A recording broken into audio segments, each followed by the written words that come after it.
오늘 이제 사무엘하 6장 말씀을 우리 함께 보시겠는데요. 우리가 아주 잘 아는 사건이 나옵니다. 다윗이 언약궤를 가져오는 그 예루살렘 성으로 언약궤를 가져오는 사건이 오늘 사무엘하 6장입니다. 6장 1절에 보면 자 다윗이 언약궤를 가져오기 위해서 무려 병력을 몇 명을 모읍니까? 3만 명을 모읍니다.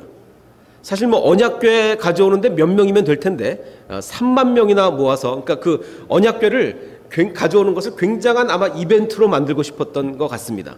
정말 거기에 자기 최선을 다해서 이 언약궤를 가져오고 싶었던 것 같습니다.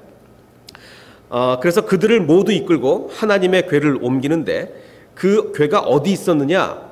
그 아비나답이라는 사람의 집에서 대단히 오랜 기간 동안 거기 있었습니다.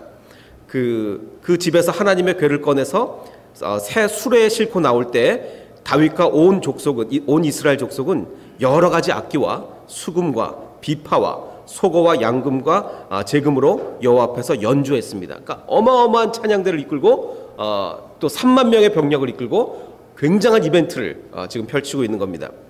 자, 그런데 바로 이런 모습이라고 볼 수가 있겠죠. 지금 다윗이 앞에서 어마어마한 군중을 이끌고 수레에 실어서 언약궤를 지금 가지고 오고 있습니다. 자, 그런데 제가 여러분께 드리고 싶은 질문은 언약궤를 가져올 때 다윗이 열심히 있었습니까? 어떻게 생각하십니까? 네, 열심히 있었습니다. 어마어마한 3만 명의 군대를 이끌고 3만 명의 군대가 한번 움직여 보려고 하십시오. 굉장한 겁니다. 예. 그 이끌고 다윗은 굉장히 열심을 다해서 이 언약궤를 옮겨오고 있었습니다. 자, 그런데 그들이 나곤의 타작 마당에 이르렀을 때 소들이 갑자기 뛰게 됩니다. 소들이 뛰어서 언약궤가 떨어지려고 합니다. 그럴 때 이제 우리가 너무나 잘 아는 사건이 벌어지죠. 그 우사라는 사람이 손을 내밀어 언약궤가 이제 막 수레에서 떨어지려고 하니까 하나님의 언약궤를 꼭 붙들었습니다. 자, 여러분 같으면 붙드시겠습니까? 놔두시겠습니까? 이 하나님의 언약궤입니다. 이게 무슨 뭐 장난감이 아니고 하나님의 언약궤, 하나님의 임재를 상징하는 언약궤입니다. 그 안에 정말 그 모세의 그 10계명도 들어있고 정말 어마어마한 물건이죠. 이게 떨어지려고 그러는 거예요. 아마 누구라도 잡을 겁니다. 어느 누구라도 붙잡을 거예요.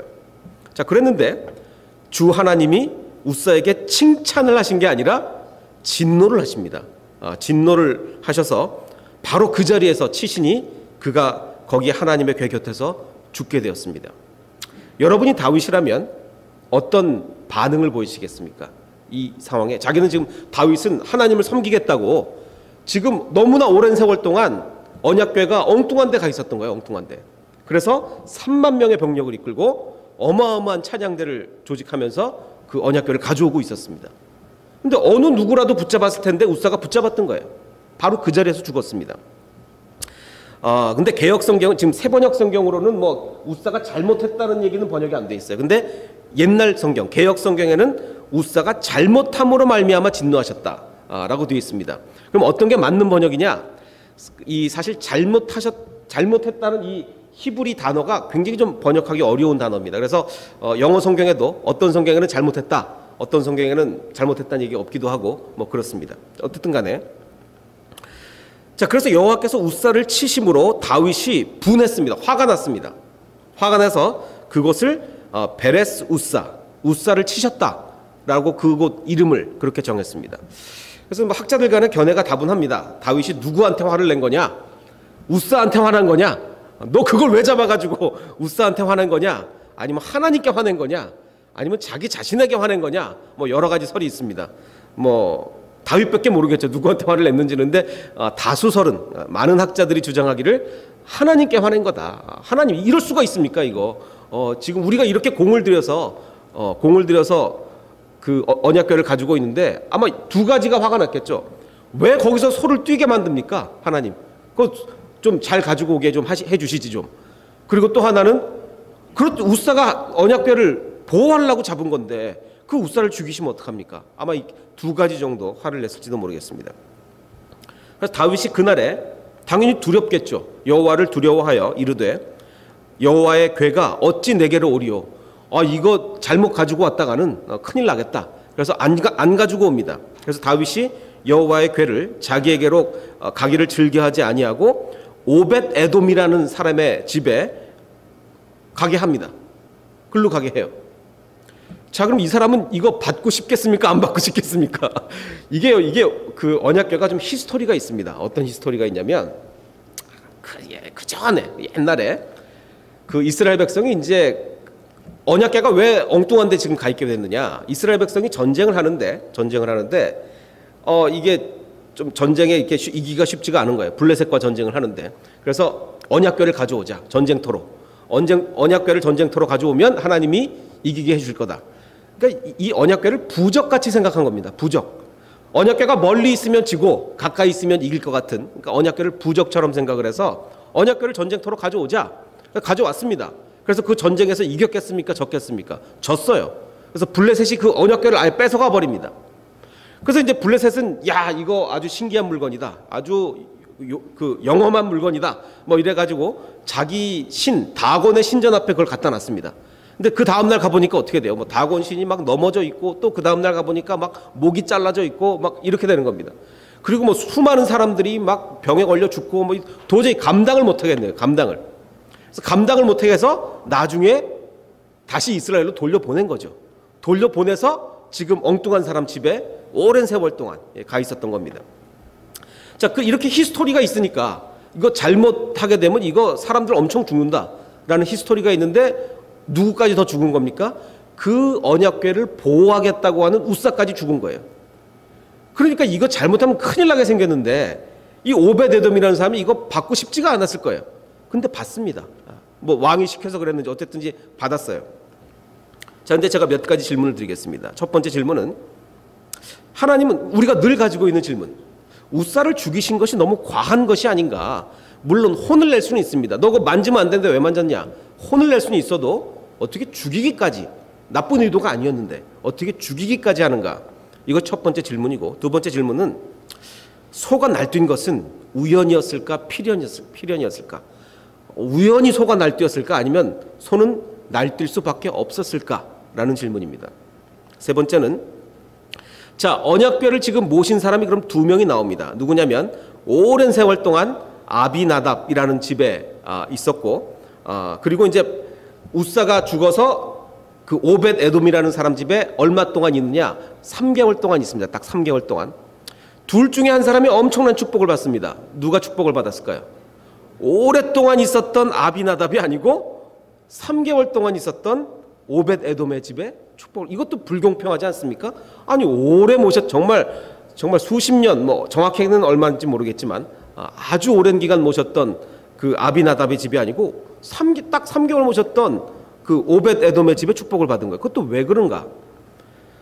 자, 그리고 나중에 다시 한번 가져옵니다. 두 번째나 가져와요, 다윗이. 그러면 다윗이 언약궤 가져오다가 막 바지 흘러내리고 막 그러지 않았습니까? 춤추다가. 그거는 첫 번째 가지고 오면서 우사가 죽기 전에 그랬을까? 아니면 두 번째 가지고 올 때 그랬을까? 어떤 걸 것 같습니다. 두 번째 가지고 올 때 바지가 흘러내릴 정도로 기뻤습니다. 그러면 이것도 이상한 겁니다. 왜? 두 번째 갔다 올 때는요, 기쁘겠습니까? 무섭겠습니까? 자, 다시 한번요. 이게 첫 번째 가져올 때 우사가 죽었어요. 첫 번째. 그럼 두 번째 또 가져올 때 여러분 같으면 막 기뻐서 막 바지가 흘러내릴 정도로 춤을 추겠습니까? 벌벌 떨겠습니까? 이거 벌벌 떨어야 될 상황이거든요. 근데 어떻게 또 바지가 흘러내릴 정도로 춤을 추게 되느냐? 뭐 이게 좀 궁금한 것들이 한두 가지가 아닙니다. 이것들 한 가지씩 풀어가 보겠습니다. 자, 방금 말씀드린 대로 그 다윗 왕의 명령에 의해서 그 오벳에돔이라는 사람 집에서 석 달 동안 머물렀는데, 하나님의 궤를 그가 보관하였기 때문에 주님께서 그에게 딸린 모든 것에 복을 내려주셨다는 소문이 다윗 왕까지 정해졌습니다. 딱 3개월 동안 있었는데. 이것도 좀 궁금한 것이, 아니 옛날에 3개월 동안 복이 내릴 게 뭐가 그렇게 있었어요? 요즘 같으면 많죠. 요즘은 뭐 주식이 갑자기 몇 배가 됐다든지 3개월 동안에 얼마든지 가능하지 않습니까? 뭐 3개월 동안에 로또를 뭐 매주 연속 1등이 됐다든지, 뭐 요즘 세상에는 3개월 동안 받을 수 있는 복이 굉장히 많아요. 굉장히 많습니다. 근데 이거 3000년 전에 3개월 동안 뭐 그렇게 받을 복이, 이게 좀 의문이 갑니다. 근데 도대체 어떻게 축복을 해주셨길래 3개월 동안 축복을 받았대요? 구체적으로 뭔지는 모르겠습니다. 성경에는요, 우리가 진짜 궁금한 건 잘 안 나옵니다.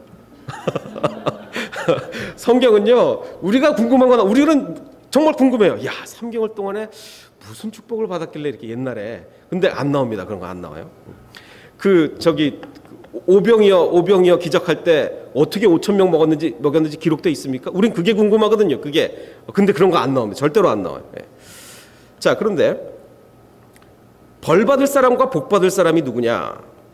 떨어지는 법궤를 지키려고 한 사람은, 우리가 이 스토리를 모른다고 치면 떨어지는 법궤를 지키려고 한 우사는 사실 벌 받아야 됩니까? 상 받아야 됩니까? 원래 상 받아야 돼요.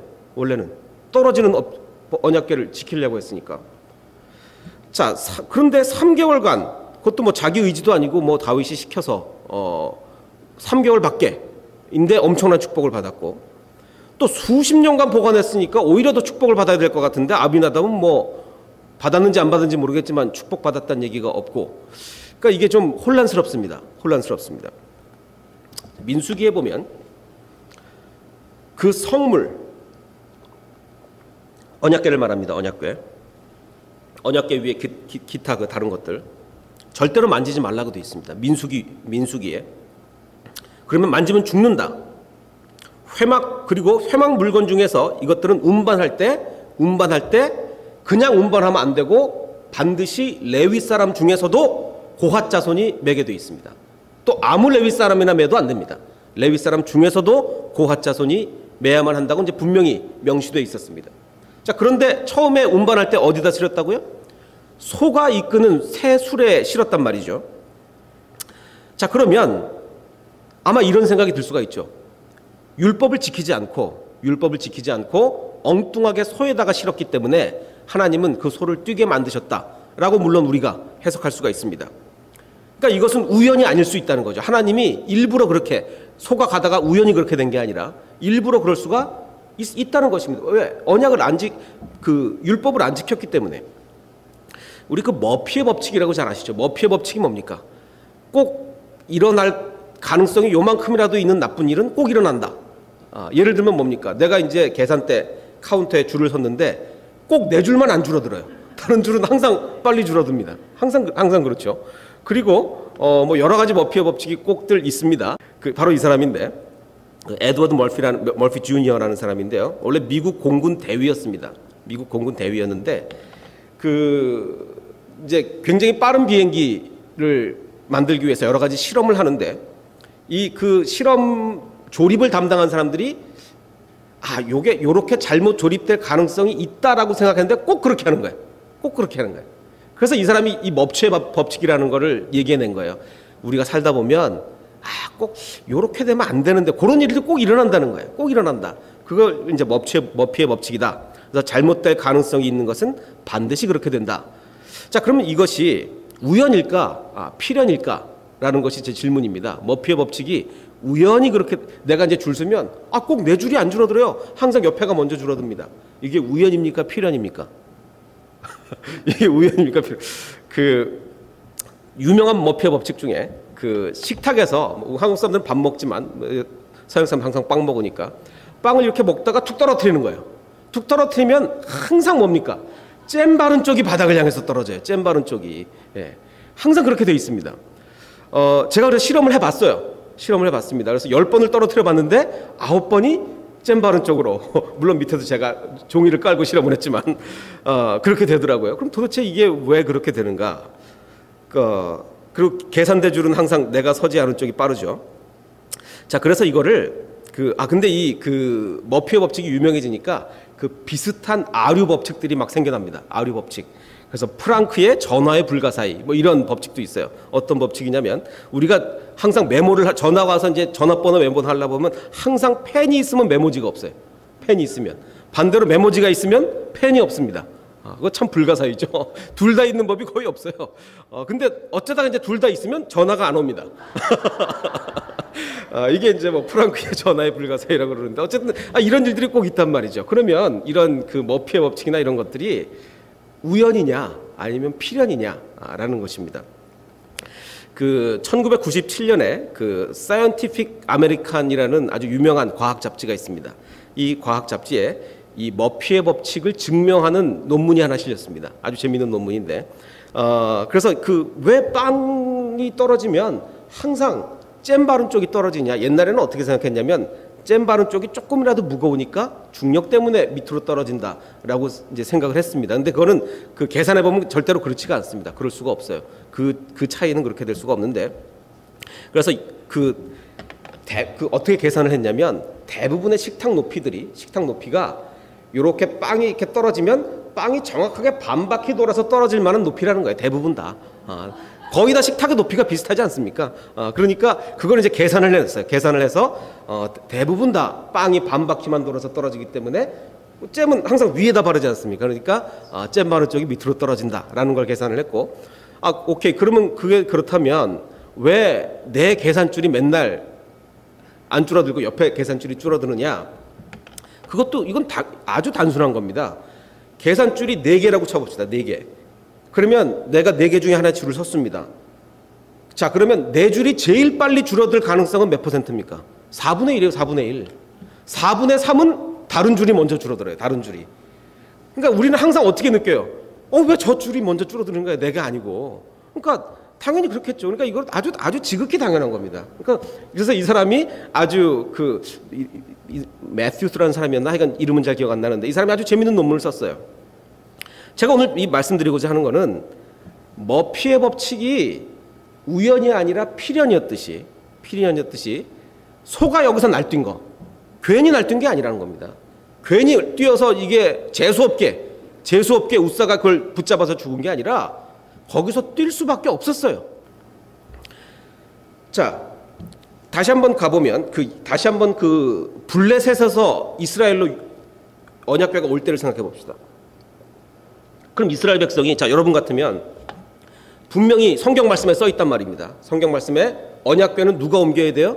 고핫 자손. 레위 사람 중에서도 고핫 자손. 절대로 동물이 움직이면 안 됩니다. 근데 여러분은 근데 그러면 왜 소에다 실었냐 이거죠. 이유가 뭐냐 이거죠. 아까 말씀드렸는데 그 블레셋과 전쟁을 하다가 블레셋이 언약궤를 뺏어간 다음에 도저히 자기네가 감당이 안 돼서 이스라엘로 돌려보낼 때 그때 어떻게 했냐면 블레셋 사람들이야 성경이 없지 않습니까? 성경도 없고 레위 사람도 없습니다. 이거를 메고 갈 레위 사람도 없어요. 그래서 이 사람들이 어떻게 했냐면 7개월 동안 갖고 있다가 도저히 안 되겠다 그래서 돌려보내자.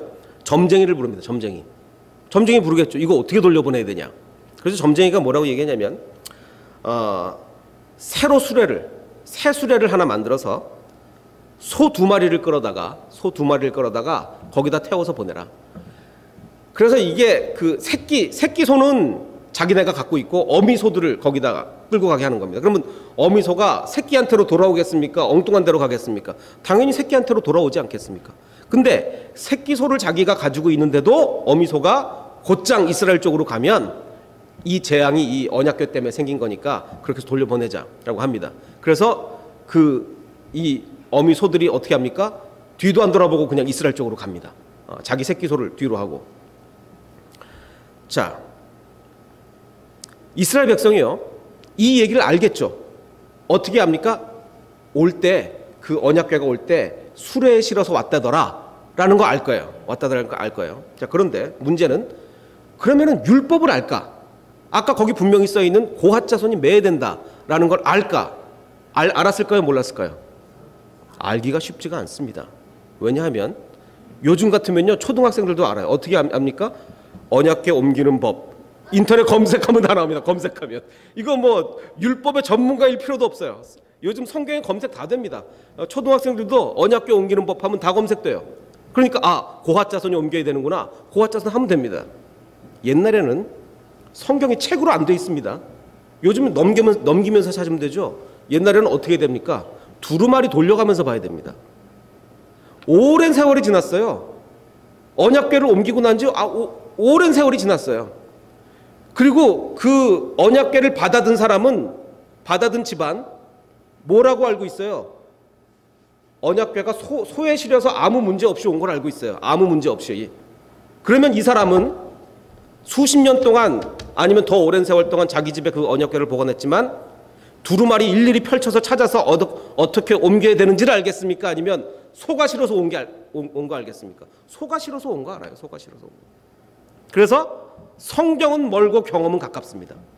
성경은 멀고 경험은 가까워요. 자, 그럼 그렇다 치면 오케이, 그럼 알았다 이겁니다. 그래서 소에다 실어서 간 거 이해가 됐습니다. 그럼 우사는 이게 과연 우사 잘못이냐? 우사가 뭘 잘못했죠?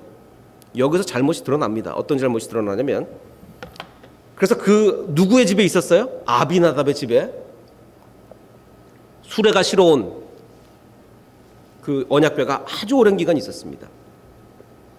그래서 다윗이 그 집에 가서 아비나답의 집에서 언약궤를 꺼내서 가지고 오는데 우사가 누구냐? 그 아비나답의 아들이라는 겁니다. 아비나답의 아들이라는 거예요. 하나님은요, 오랜 기간 동안 언약궤를 보관하고 있었던 그 아비나답에게 언약궤의 운반 방법도 그동안 안 찾아본 책임을 물으시는 거예요. 여러분이 아비나답이라면 우리 집에 엄청나게 오랜 세월 동안 언약궤를 보관하고 있습니다. 어떻게 내가 이 언약궤를 소중히 다뤄야 되며, 만약에 운반할 일이 있으면 어떻게 운반하는지 두루마리를 일일이 펼쳐서라도 찾아보시겠습니까? 안 찾아보시겠습니까? 찾아봐야죠. 당연히 찾아봐야죠. 우리 집에 있는데 언약궤가. 안 찾아본 것 같습니다. 성경에 말은 없지만 정황상, 여러 가지 정황상 볼 때 안 찾아본 것 같습니다. 성경은 멀고 뭐는 가까워요? 경험은 가깝습니다. 경험은. 우리가 알고 있는 기독교 지식 중에, 소위 기독교 지식 중에 상당히 많은 부분이 성경을 통해서 안 게 아니라 옛날 부흥 강사들이 한 얘기를 아는 게 많아요. 그런데 요즘이야 많이 달라졌지만 옛날 부흥 강사들 말도 안 되는 말씀을 굉장히 많이 하셨거든요. 어마어마하게 말씀 많이 하셨거든요. 그리고 우리 그걸 알고 있는 거예요. 성경은 전혀 얘기가 다른데 딱 그런 케이스입니다. 딱 그런 케이스예요. 부흥 강사가 완전히 성경과 엉터리 말씀을 막 하는데 우린 그걸 막 받아들이는 거예요. 그게 우리의 경험이 된 거죠. 성경은 잘 모르고 그건 압니다. 바로 그 케이스입니다. 바로 그 케이스. 자, 그런데 이제 다윗이 정신을 좀 차렸습니다. 두 번째 가져올 때는 3개월 동안 그 집에 엄청난 복이 있었다는 얘기를 듣고 복을 내려주셨다는 소식을 다윗이 전에 들었습니다. 그리하여 다윗은 이제는 기쁜 마음으로 가서 하나님의 궤를 가지고 올라왔는데 큰 축제를 똑같이 벌이면서, 근데 이번에는 뭐가 달라느냐? 역대상을 보면 이렇게 말하고 있습니다. 레위 사람 말고는 아무도 하나님의 궤를 메서는 안 된다. 이번엔 정확하게 얘기합니다. 글쎄요, 다윗이 찾아봤는지 아니면 지금 3개월 동안 보관하고 있는 그 사람이 찾아봤는지는 모르겠습니다. 누가 찾아봤는지는 모르겠어요. 성경에 기록은 되어 있지 않지만 저는 3개월 동안 보관하고 있던 사람이 찾아봤을 가능성이 더 많다고 추정을 합니다. 그 추정의 근거는 뭐냐? 그 사람이 엄청난 축복을 받았잖아요. 엄청난 축복을. 자, 첫 번째 가져올 때 다윗의 열심만 있었죠. 첫 번째는 열심만 있었습니다. 어마어마한 군대, 찬양대. 근데 뭐가 없었습니까? 말씀을 몰랐죠. 말씀을 몰랐어요. 열심만 있고 말씀을 모르면 안 되는 겁니다. 열심만 가지고 되는 게 아닙니다. 우리의 믿음, 우리의 신앙, 기독교 신앙, 열심만 있으면 됩니까? 아닙니다. 아닙니다. 한국 기독교가 가장 약한 부분이 여기에요. 열심인 거는 전 세계 따라올 민족이 없습니다. 한국 기독교의 열심을 누가 따라오겠습니까? 근데 말씀이 약하지 않습니까? 말씀이. 근데 두 번째는 말씀대로 했습니까? 네, 말씀대로 했습니다. 그래서 자 보십시오. 그래서 이제 이 다윗이 춤추는 장면인데, 아까 우리가 맞췄듯이 여러분 다 맞추셨어요. 바지가 흘러내릴 정도로 춤춘 것은 우사가 죽은 첫 번째 가져올 땐가 아니면 두 번째 가져올 땐가? 두 번째 가져올 때란 말이에요. 첫 번째 가져올 때랑 달라진 게 하나도 없다면, 똑같이 수레에 실어서 똑같은 방법으로 3만 명을 이끌고 똑같이 찬양대만 앞서고 했다면 다윗은 춤추고 기뻐할 상황이 아니라 벌벌 떨 상황입니다. 이제 또 뭔가 불행한 일이. 그런데 이번에 다윗은 정말로 기쁠 수가 있었습니다. 바지가 흘러내리는 걸 모를 정도로. 왜? 이제 말씀에 순종했거든요. 말씀에 순종했거든요. 그러니까 기쁠 수가 있는 겁니다. 축복과 저주는요, 종이 한 장 차이입니다. 어떤 종이 한 장이요? 성경책 한 장 차이입니다. 이해가 되시겠죠? 축복과 저주는 정말로 성경책 한 장 차이예요. 그 말씀 한 절을 아느냐 모르느냐. 언약궤를 가져올 때는 레위 사람 중에서도 고핫 자손이 맺어야 된다라는 그 말씀을 모르면 저주가 되는 거고, 알면 바지가 흘러내리는 걸 모를 정도로 축복이 되는 겁니다. 이렇게 기쁠 때가 어디 있겠습니까? 이렇게 기쁠 때가 어디 있겠습니까? 우리가 정말 전심전력을 다해서 해야 될 일은 무엇입니까? 말씀을 알아야죠. 말씀을 모르고 어떻게 순종하겠습니까? 말씀을 모르고 열심만 있으면 뭐 하겠습니까? 축복과 저주는 종이 한 장 차이입니다. 축복받으시는 여러분 되시기 바랍니다. 말씀을 알므로 축복받으시는 여러분 되시기 바랍니다. 그래서 말을 바꿔 말하면 수레에 옮기면 저주고 레위인이 옮기면 축복이 되는 겁니다. 말씀을 모를 때의 결과와 말씀을 알 때의 결과는 너무나 다른 거죠. 너무나 다른 겁니다. 아비나답은 말씀을 물론 성경에 명확히 기록은 안 돼 있지만 아비나답은 몰랐고 오베데돔은 알았다. 뭐 이렇게 명확하게 써 있진 않지만 여러 가지 정황으로 볼 때 우리가 뭐 정황 증거라고 그러지 않습니까? 정황 증거. 정황으로 볼 때 분명히 말씀을 찾아본 사람과 찾아보지 않은 사람은 다르다는 것입니다. 오늘 제가 이제 아까 우리 불렀던 찬양 주님 말씀하시면 이 찬양을 우리 다시 불러보려고 합니다. 아까 혹시 그냥 부르셨다면 이번엔 좀 두려운 마음으로 부르시기 바랍니다. 우리가 말씀 한 구절을 모를 때와 알 때는 정말 다릅니다. 정말 다릅니다. 어느 정도 다릅니까? 우사의 생명을 죽고 살리고 그 차이가 날 정도로 한 사람의 생명이 달릴 정도로 차이가 나는 것입니다. 주님이 말씀하시면 가고 멈추라고 하시면 멈추고 고핫 자손이 옮겨야 된다면 그렇게 옮기고 우리가 그냥 살아가면 성경은 멀고 경험이 가깝습니다. 해보노니 안 되더라, 해보노니 되더라, 경험이 더 가까울 때가 많이 있습니다. 그러나 우리는 진정으로 말씀이 가까운 삶을 살아야 됩니다. 축복과 저주는 성경책 한 절 차이입니다. 그것을 극복하는 저와 여러분이 되시기를 주님의 이름으로 축원합니다. 우리 함께 기도하겠습니다.